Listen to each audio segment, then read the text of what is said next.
Okay, let us study the stability of carbocation. In my previous lectures, you have studied about the nature of carbocation.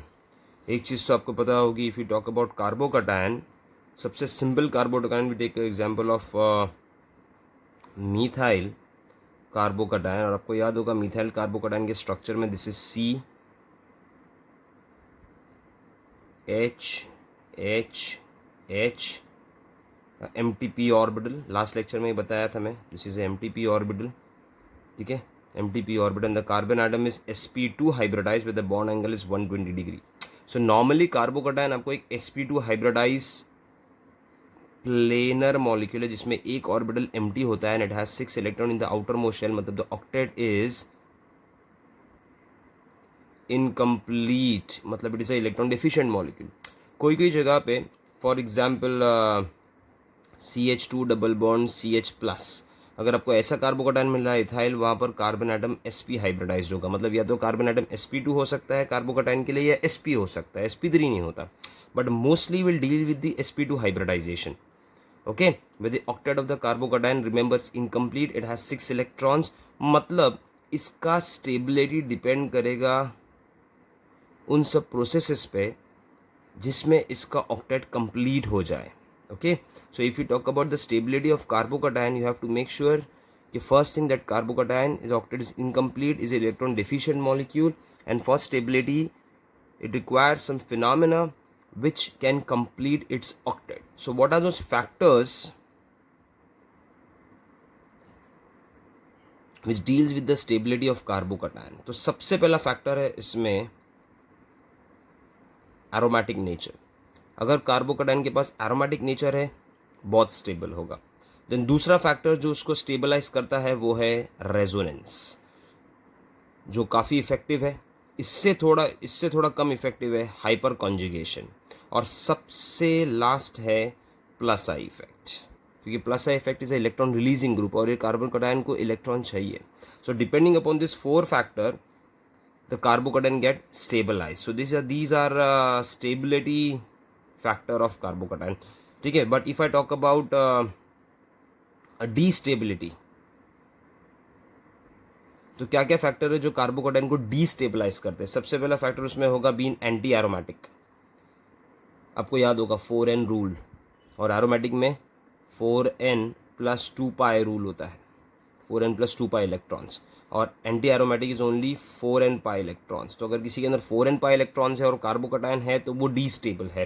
फिर दूसरा इसको डीस्टेबल करता है जितने भी नेगेटिव इफेक्ट हो गए, like minus I effect, like minus are effect, ये सब कार्बोकैटायन को डीस्टेबलाइज करते हैं. बिकॉज ये कार्बोकैटायन से इलेक्ट्रॉन खींचेंगे, पुल करेंगे, और वो गलत हो जाएगा. Because carbocation already it is an electron deficient, it requires electron, and if something takes electron from the carbocation it will decrease its stability.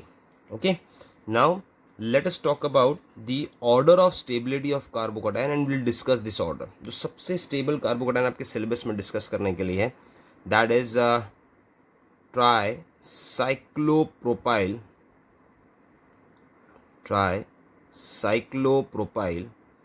methyl cation, most stable form.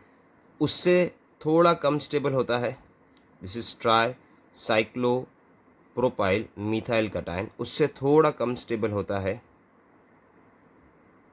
डाईसाइक्लोप्रोपाइल methyl cation, dicyclopropyl methyl cation. फिर उससे थोड़ा कम stable हो जाएगा cyclopropyl methyl cation. Okay, then you have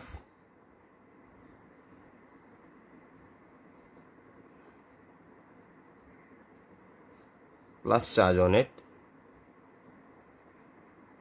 This is troponium ion, 7 carbon atom, 1 2 3 4 5 6 7. उसके बाद में the next stability of the carbocation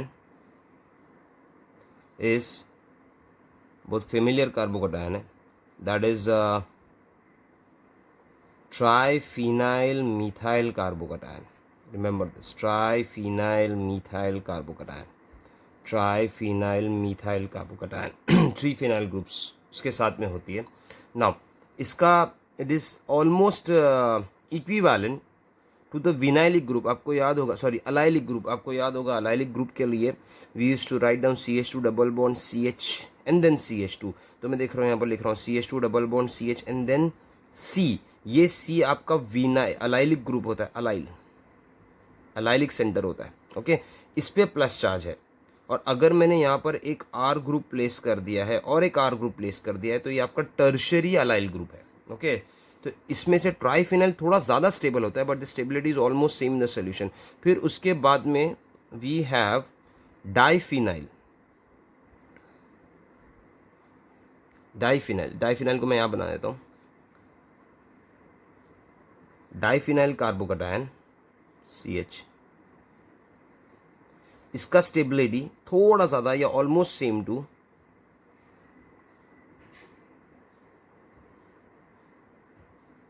a secondary allyl carbocation, okay ना। उसके बाद में we have CH3C plus CH3 tert butyl carbocation. थोड़ा अजीब है, तो टर्ड ब्यूटाइल पहले आ जाएगा, टर्ड ब्यूटाइल के बाद में आ जाएगा benzyl carbocation, that is C6H5CH2 plus. This is benzyl carbocation which is little bit more stable then primary allyl, but क्या है इनकी सिमिलरिटी एक्वस सोल्यूशन में ऑलमोस्ट सेम आती है स्टेबिलिटी, बट येस ये थोड़ा ज़्यादा स्टेबल होता है बिकॉज ऑफ 4 रेजोनेटिंग स्ट्रक्चर, और इसमें 2 ही रेजोनेटिंग स्ट्रक्चर होते हैं। This is CH2 double bond CH CH2 plus, this is primary allyl. उसके बाद में आता है 3 डिग्री कार्बोकैटायन, मतलब it should be RC plus R and R, but not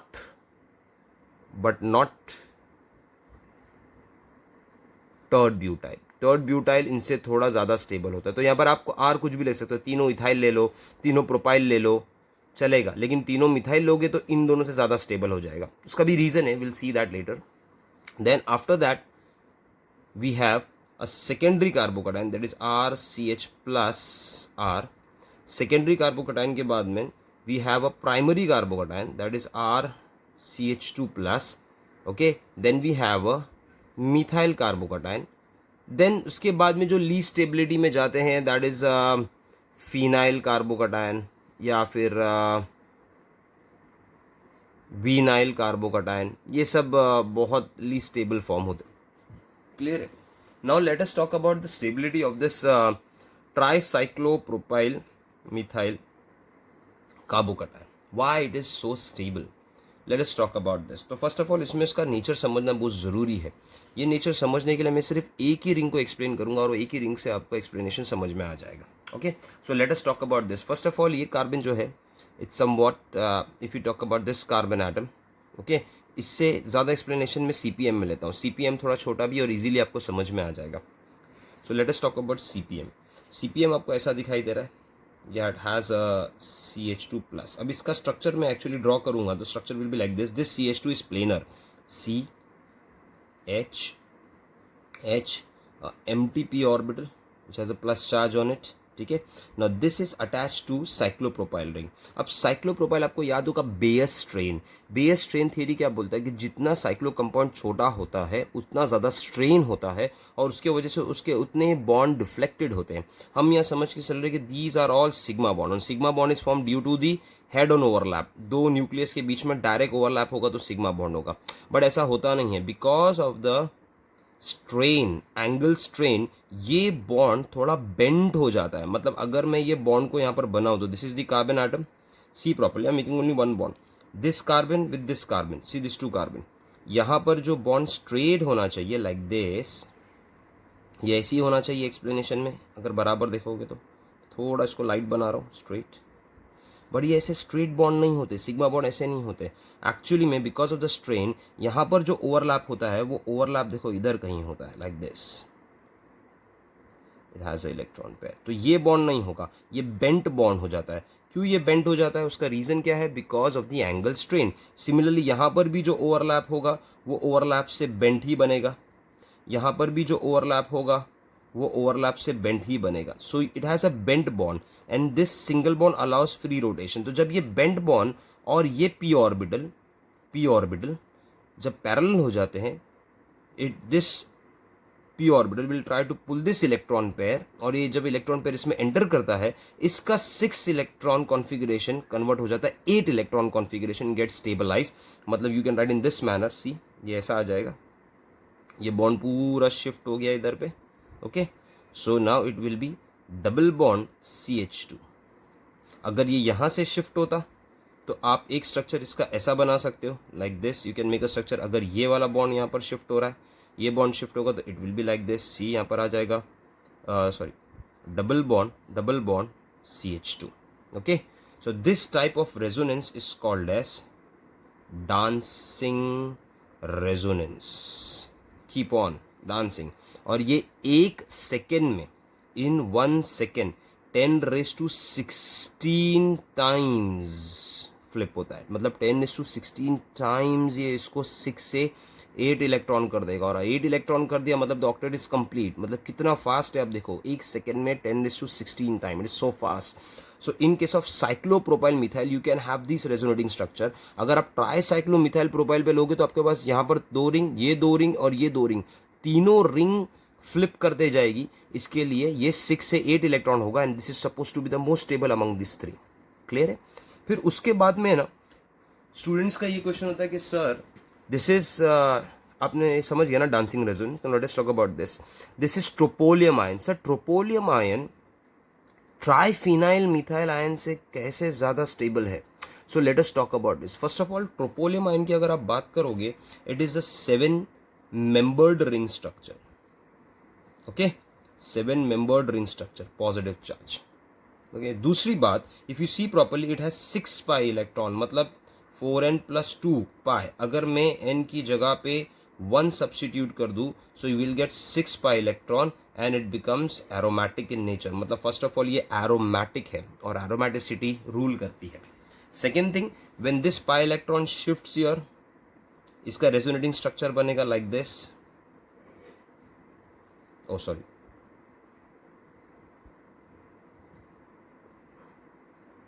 यहाँ पर आ गया, तो there will be plus charge here. ठीक है, तो वैसे ही हर एक कार्बन पे इसके प्लस चार्ज डेवलप हो गया। मतलब टोटल इसके पास 7 रेजोनेटिंग स्ट्रक्चर है, और प्लस ये क्या है, एरोमेटिक है। ठीक है, now let us talk about triphenyl methyl. आप समझ गए ना, ये प्लस चार्ज को आपको सर्कुलेट करते रहना है, ऐसा हमारे पास टाइम नहीं है, तो मैं बता रहा हूँ यहाँ 7 टाइम्स ये प्लस चार्ज घूमेगा तो 7 रेजोनेटिंग स्ट्रक्चर्स बनेंगे इसमें, और प्लस ये एरोमेटिक भी है। अभी हम लोग इसको कंपेयर करेंगे triphenyl methyl, triphenyl methyl carbocation से, कि सर ये ज़्यादा क्यों स्टेबल है और इसमें 3 रिंग होने के बाद भी ये कम क्यों स्टेबल है। क्योंकि यहाँ पर स्टूडेंट क्या सोचता है, यहाँ पर स्टूडेंट ये सोचता है कि सपोज मैंने ये रिंग लिया, ध्यान देना, ये रिंग लिया, okay, I am just explaining 1 ring, C+, ये रिंग हो गया, यहाँ पर एक रिंग है C6H5, यहाँ एक रिंग है C6H5। तो सर यहाँ का इलेक्ट्रॉन जब इधर आएगा तो ये 6 से 8 इलेक्ट्रॉन हो जाएगा, इसका ऑक्टेट कंप्लीट हो जाएगा, मोर स्टेबल। फिर इसके अंदर ये रेजोनेट करेगा तो यहाँ आपको रेजोनेंस स्ट्रक्चर मिलेंगे, फिर यहाँ से भी स्टेबलाइज हो सकता है, यहाँ से भी स्टेबलाइज। तो सर इसमें रेजोनेटिंग स्ट्रक्चर इससे कहीं ज़्यादा है। मतलब ओके, सही बात है। यहाँ पर आप रेजोनेटिंग स्ट्रक्चर चेक करोगे तो एक पूरा स्ट्रक्चर ये हो गया, एक बॉन्ड यहाँ शिफ्ट हो रहा है तो प्लस इधर आएगा, फिर एक बॉन्ड यहाँ शिफ्ट होगा प्लस इधर आएगा, फिर एक बॉन्ड यहाँ शिफ्ट होगा प्लस इधर आएगा। क्लियर है? सो ये रिंग से 3 3 6 और ये एक साथ, प्लस इसमें 3 रिंग होने के बाद रेजोनेंस बहुत ज़्यादा होने वाला है। बट सर क्यों ये ज़्यादा स्टेबल है, what is the reason behind this? Late us talk about this. First of all, ये जो 3 रिंग है ना, ये कार्बोकटायन को प्लेनर नहीं है। मतलब इसका अगर मैं एक्चुअल स्ट्रक्चर बनाऊंगा तो the actual structure of this carbocation is like this, see. ठीक है, यहाँ पर एक रिंग होगी like this, I am making a ring,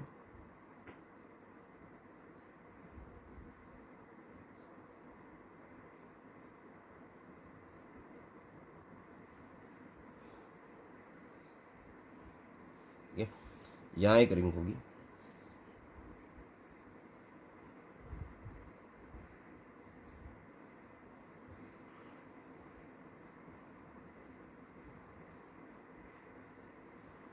यहाँ एक रिंग होगी, देयर इज अ रिंग,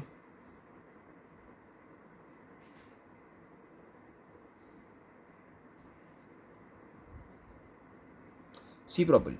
ये जो तीनों रिंग है ना, ये इसके प्लेनर नहीं है, ये थोड़ा ट्विस्टेड है ऐसे। ये प्लेन में ऐसे नहीं आ रहे, स्ट्रेट नहीं आ रहे, थोड़ा ट्विस्ट हो रहे, like exhaust fan. Exhaust fan अगर आप नॉर्मल फैन की ब्लेड देखोगे तो वो तीनों एक ही प्लेन में आते हैं, बट एग्जॉस्ट फैन की ब्लेड देखोगे ना तो वो थोड़े ट्विस्टेड रहते हैं। उसको प्रोपेलर टाइप बोलते हैं, प्रोपेलर टाइप। तो प्रोपेलर स्ट्रक्चर की वजह से ना, प्रोपेलर स्ट्रक्चर की वजह से this ring are not exactly planar to this carbon atom. मतलब इसके पी ऑर्बिटल जो है एम्प्टी, वो एग्जैक्टली इसके ऑर्बिटल से पैरेलल नहीं होंगे, थोड़े से ट्विस्ट हो गए। तो ये एक ही टाइम पे सिर्फ एक ही रिंग के साथ में ही रेजोनेट कर सकता है, दूसरी और तीसरे के साथ में नहीं कर सकता, because the p orbital does not line one plane, थोड़े से टेढ़े हो जाएंगे बिकॉज ऑफ प्रोपेलर शेप। समझ में आ रहा है? तो that is the reason, because of the propeller shape ये रिंग एक कार्बन के साथ में इन्वॉल्व नहीं हो पाती है। ठीक है, so that is the reason ये थोड़ा कम हो जाएगा। और उसके बाद में आ जाएगा tertiary alkyl. If you see properly tertiary alkyl, यहाँ पर इसको एक रेजोनेंस मिलता है, प्लस यहाँ पर what you will gate, plus I effect. Plus I effect मतलब ये इलेक्ट्रॉन पुश कर रहा है टुवर्ड्स द कार्बन एटम, तो कार्बन एटम का 6 इलेक्ट्रॉन 8 इलेक्ट्रॉन में कन्वर्ट होगा, उसमें इलेक्ट्रॉन डेंसिटी बढ़ेगी तो स्टेबिलिटी बढ़ेगी, क्योंकि कार्बोकेटाइंस को इलेक्ट्रॉन्स चाहिए। बट ये आपको याद रखना ट्रोपोलियम आयन से कम होता है, बिकॉज ये जो रिंग होती है ये एग्जैक्टली प्लेनर नहीं होती है, ये थोड़ी सी ऐसी ट्विस्टेड रहती है, लाइक मैंने आपको बताया था propeller shape, that is a fan of exhaust fan जो रहता है वो थोड़ा सा ट्विस्टेड रहता है, हमारे नॉर्मल फैन जैसा नहीं रहता। So that is the reason इसकी स्टेबिलिटी थोड़ी कम हो जाएगी। अगर आप रेजोनेंस दिखाने जाओगे तो यहाँ पर भी आपको रेजोनेंस मिलेगा, see the bond is shifting your, you have a plus charge then फिर प्लस चार्ज, रेजोनेंस आपको सब जगह दिखाई देगा। But because of the propeller shape they are not exactly planar, इसके लिए इनकी जो स्टेबिलिटी हो जाती है वो इससे कम हो जाती है। फिर उसके बाद में आ जाएगा डाइफिनाइल, फिर सेकेंडरी अल्काइल। ऑब्वियसली यहाँ पर एक रेजोनेंस और एक प्लस आई इफेक्ट है, यहाँ पर 2 टाइम रेजोनेंस मिलेंगे, मतलब आपको यहाँ पर रेजोनेटिंग स्ट्रक्चर्स काफ़ी मिलेंगे। फिर उसके बाद में आ जाएंगे आप टर्ड ब्यूटाइल। अब टर्ड ब्यूटाइल और बेंजाइल में भी एक बहुत बड़ा इशू है कि सर टर्ड ब्यूटाइल और बेंजाइल, बेंजाइल के पास तो रेजोनेंस होता है। Okay, late us talk about this, benzyl and टर्ड butyl carbocation, ये दोनों के बारे में हम लोग डिस्कस करते हैं। Okay, now in case of benzyl carbocation, कोई भी मुझे ये पूछेगा सर बेंजाइल कार्बोकटायन में तो रेजोनेंस होता है, because it has CH, this is perpendicular, ये इजीली यहाँ पर डोनेट करेगा and it has a resonating structure, यहाँ पर 4 रेजोनेटिंग स्ट्रक्चर बन जाएंगे, मतलब यस करेक्ट है। Plus resonance is much more effective than plus I effect. और अगर आप यहाँ पर बात करोगे CH3 प्लस, तो यहाँ से आपको 3 प्लस आई इफेक्ट मिलते हैं, प्लस 3 9 अल्फा हाइड्रोजन है, जिसके वजह से क्या हो जाएगा, अल्फा हाइड्रोजन की वजह से हाइपर कॉन्जुगेशन। आपको याद होगा सिग्मा इलेक्ट्रॉन शिफ्ट होते हैं और ये 6 को 8 कर देते हैं, मैंने हाइपर कॉन्जुगेशन में ये सिखाया है। तो सर इसके पास 9 अल्फा हाइड्रोजन है और प्लस आई इफेक्ट है, लेकिन इसके पास क्या है, रेजोनेंस, फिर भी ये ज़्यादा स्टेबल है। ये क्यों ऐसा है? So let us take a practical evidence for this. Practical evidence क्या बोलता है, the heat, let us talk about the heat of hydrogenation. So let us consider a practical proof. Practical proof क्या है, that is the heat of hydrogenation. Hydrogenation means addition of hydrogen. Suppose मैंने एक tertiary, ये वाला टर्ड butyl carbocation लिया है, that is CH3 thrice C plus, इसमें मुझे हाइड्रोजन ऐड करना है, तो सपोज मैंने सोडियम हाइड्राइड डाल दिया Na plus H minus, H minus यहाँ पर जाके ऐड हो जाएगा and it will form CH3 thrice CH। Okay, मतलब आइसोब्यूटेन बन जाएगा। The heat of hydrogenation is -231 kilo joules, मतलब इतना हीट रिलीज हुआ है per mole. Okay, heat of hydrogenation, इतना हीट रिलीज हो रहा है इसके अंदर से। Now similarly if you take a example of benzyl carbocation, मैंने लिखा CH2 plus. Now this benzyl carbocation, इसमें भी हम लोग हाइड्रोजन ऐड कर देंगे। So when you add a hydrogen to it, when you add a hydrogen to it using same sodium hydride Na plus H minus, okay, तो यहाँ पर convert हो जाएगा C6H5CH3, टोलिन बन जाएगा। And here the heat of hydrogenation was found to be -234, sorry ये kilo कैल है, हाँ, तो किलो कैल पर मोल। तो सबसे ज़्यादा हीट कहाँ रिलीज हो रहा है, in case of this, and we know that कि energy is inversely proportional to stability. अगर एनर्जी ज़्यादा होगा तो स्टेबिलिटी कम होगा। तो यहाँ पर ज़्यादा एनर्जी का किसका रिलीज हो रहा है, दैट इज C6H5CH3 बनने पे, तो दैट इज वाई उसका स्टेबिलिटी थर्ड ब्यूटाइल से कम हो जाता है। एक ये प्रैक्टिकल प्रूफ है। और दूसरा इसमें प्रैक्टिकल प्रूफ है सॉल्वोलिसिस। मतलब आपने इस कंपाउंड को एक्वस सोल्यूशन में डाला है और एक्वस सोल्यूशन में डालने के बाद इसका सॉल्वोलिसिस कर रहे हो, लेकिन किस तरीके से, let us try to understand this. मैं आपको एक रिएक्शन बताता हूँ, you will easily understand the reaction in this. Suppose मैंने लिया है थर्ड ब्यूटाइल का स्ट्रक्चर CH3 इस पे प्लस आएगा, प्लस की जगह पे मैंने एक हाइलाइट लगा दिया, दैट इज Cl माइनस, तो वो न्यूट्रलाइज होकर Cl हो गया। This is third butyl chloride and this is benzyl chloride. Okay, ये दोनों को हम लोग पोलार मीडिया में ले लेंगे। Will add this into a polar media. Polar media, suppose हम लोगों ने यहाँ पर पोलार मीडिया के लिए अल्कोहल ले लिया, इथेनॉल ले लिया, तो मैंने इसको इथेनॉलिक मीडिया में डाल दिया, पोलार मीडिया में डाल दिया। ओके, 50% पोलार मीडिया में डाल दिया at a certain temperature. Suppose the temperature is around 45 degree Celsius. अब उसके बाद क्या होगा, this chloride ions in the polar media they will follow SN1 mechanism, मतलब एक मैकेनिज्म फॉलो करेगा जहाँ पर क्लोराइड आयंस रिप्लेस हो जाएगा with OH minus and it result into the formation of CH3C CH3CH3OH। ये भी कन्वर्ट हो जाएगा C6H5CH2OH। ओके, तो जब ये कन्वर्ट हो रहा था, देखो यहाँ से आप Cl निकाल दोगे तो इस पर प्लस चार्ज, मतलब ये टर्शियरी ब्यूटाइल कार्बोकेटाइन बनेगा। अगर यहाँ से आप Cl माइनस निकाल दोगे तो ये बन जाएगा बेंजाइल कार्बोकेटाइन। तो बेसिकली इनके फर्स्ट स्टेप में कार्बोकेटाइन बनते हैं, फिर उसके बाद में OH माइनस ऐड होने के बाद में it result into the formation of alcohol. Okay, now here if you see the rate of reaction, rate मतलब the speed of reaction for third butyl chloride was 1.76 into 10⁴, और वही benzyl chloride का आप speed निकालोगे तो it is 145, कम है। और ज़्यादा किसका है, थर्ड ब्यूटाइल क्लोराइड। तो मतलब थर्ड ब्यूटाइल क्लोराइड ज़्यादा रिएक्ट कर रहा है। क्यों ज़्यादा रिएक्ट कर रहा है, क्योंकि इसके बीच में जो इसका कार्बोकेटाइन बनेगा वो ज़्यादा स्टेबल होगा एज कम्पेयर टू बेंजाइल, इसके लिए इसका रेट ऑफ रिएक्शन ज़्यादा आ रहा है। और अगर हम इन दोनों को डिवाइड कर देंगे, if you find a ratio you will get 1.76 into 10⁴ divide by 145, the answer comes to 121 times. मतलब इसका मतलब ये हो गया कि third third butyl, only third butyl है, नॉर्मली टर्शरी नहीं। नॉर्मल टर्शरी बेंजाइल से कम होता है, मतलब इस R की जगह पे इफ यू टेक C2H5 वो कम हो जाएगा। तो third butyl, normally third butyl is 121 times more stable than benzyl carbocation, third butyl carbocation 121। ये इसका एक्सपेरिमेंटल प्रूफ है।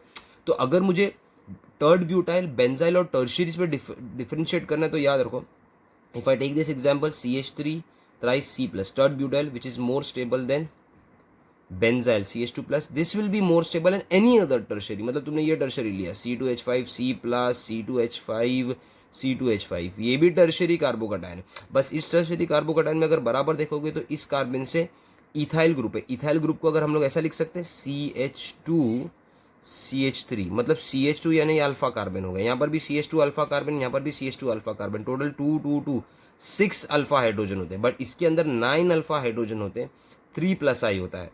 क्लियर है, इसमें 6 अल्फा हाइड्रोजन है और 3 प्लस आई होगा। अब जो भी मिथाइल के बाद अब जो भी यहाँ पर अल्काइल ग्रुप लोगे उसमें अल्फा हाइड्रोजन बढ़ेंगे नहीं, 9 से कम हो जाएंगे। So that is the reason कि यहाँ पर कोई भी टर्शरी बेंजाइल से कम होता है, लेकिन थर्ड ब्यूटाइल जो है वो बेंजाइल से ज़्यादा होता है। These are the 2 experimental proof for them.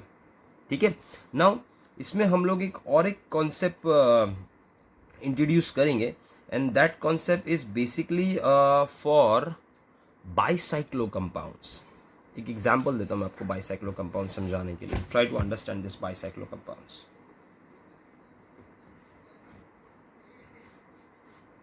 Okay, bicyclo compounds लेते हैं।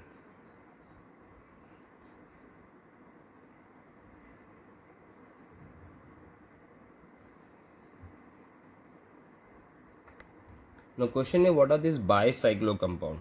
Now in case of a bicyclo compounds, there are two cyclic rings are attached by one carbon या टू कार्बन ब्रिज एटम्स. जैसे मैं एक example दे रहा हूँ, मैंने एक सपोज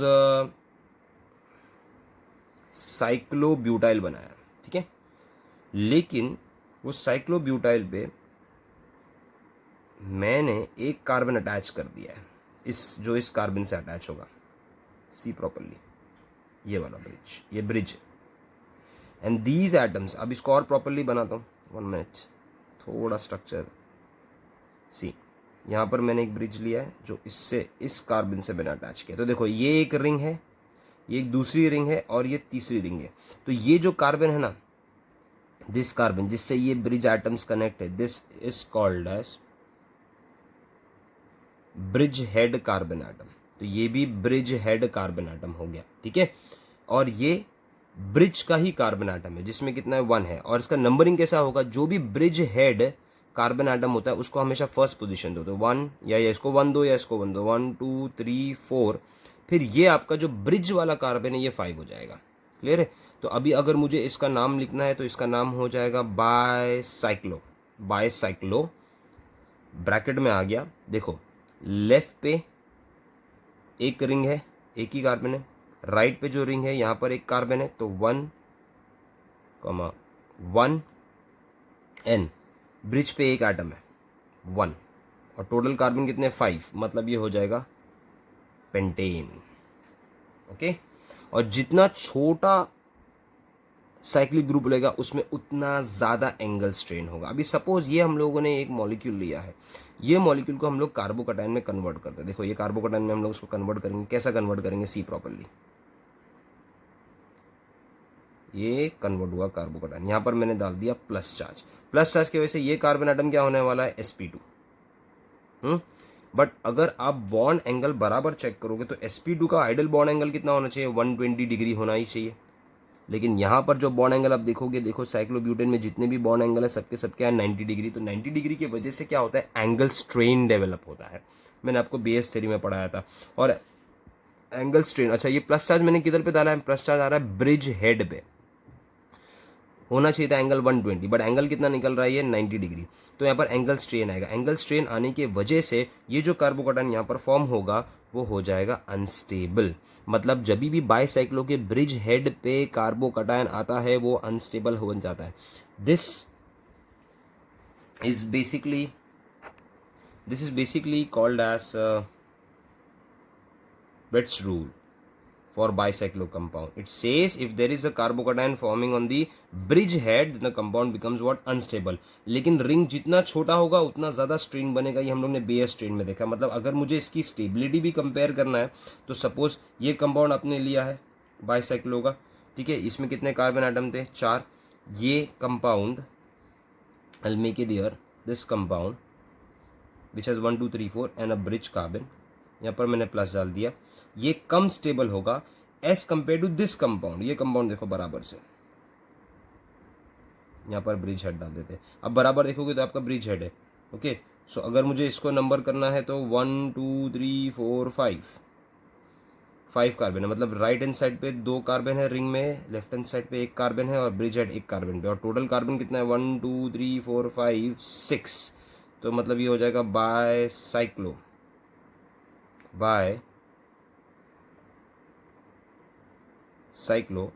लेफ्ट पे 2 है, ये 1 है और ये ब्रिज हेड 1 है. क्लियर है. तो इट इज 2 1 एंड 1 और टोटल कार्बन आइटम कितने हो गए, 1 2 3 4 5 6 हेक्सेन. बराबर देखो यहाँ पर जो रिंग है, ये रिंग जो है ये रिंग से बड़ी है. तो अगर मैं यहाँ पर कार्बोकैटायन में प्लस डालता हूँ तो ये थोड़ा ज़्यादा स्टेबल हो जाएगा, बिकॉज जैसा रिंग बढ़ती है एंगल स्ट्रेन कम होता जाता है. अब इससे ज़्यादा स्टेबल कौन सा कंपाउंड होगा, इससे ज़्यादा स्टेबल कंपाउंड हो जाएगा this one which has around 6 carbon. देखो ये वाला का दिस, यहाँ पर मैंने प्लस डाल दिया. अब देखो इसके साइड पे 2 2, तो this can be written as bicyclo. देखो लेफ्ट पे 2 कार्बन है, राइट पे 2 कार्बन है, 2 2 और ब्रिज 1 कार्बन का 1 और टोटल कार्बन 1 2 3 4 5 6 7 हेप्टेन. ये ज़्यादा स्टेबल होगा. क्यों ज़्यादा स्टेबल होगा, क्योंकि जितना ज़्यादा रिंग बढ़ता जाता है, मेंबर्स बढ़ते हैं, उतना एंगल स्ट्रेन कम होता जाता है. Are you getting it. So याद रखने का ब्रेडिक्स रूल। ब्रेड्स रूल क्या बोलता है? ब्रेड्स रूल सेज कि if there is a positive charge on the bridge head carbon atom the bicyclo compound it become unstable because of the angle strain, because ये जो carbon है sp2 बनेगा उसका angle होना चाहिए 120, बट 120 होता नहीं है। अच्छा, जितना आप रिंग बढ़ाते जाओगे उतना ज़्यादा उसका स्टेबिलिटी बढ़ता जाएगा। Okay, now let's see the application of groups on the carbocation.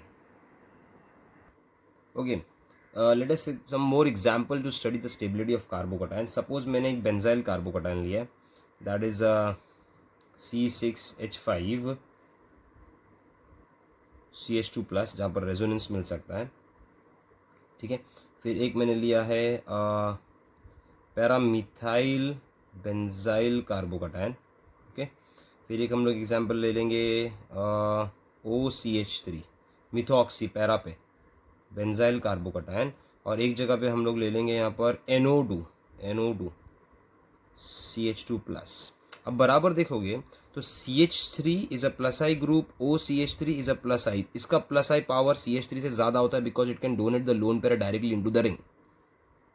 Okay, now about this benzyl it doesn't have any plus I attach या minus I attach to the ring. NO2 group predominantly minus I group है, मतलब ये ring से electron लेगा।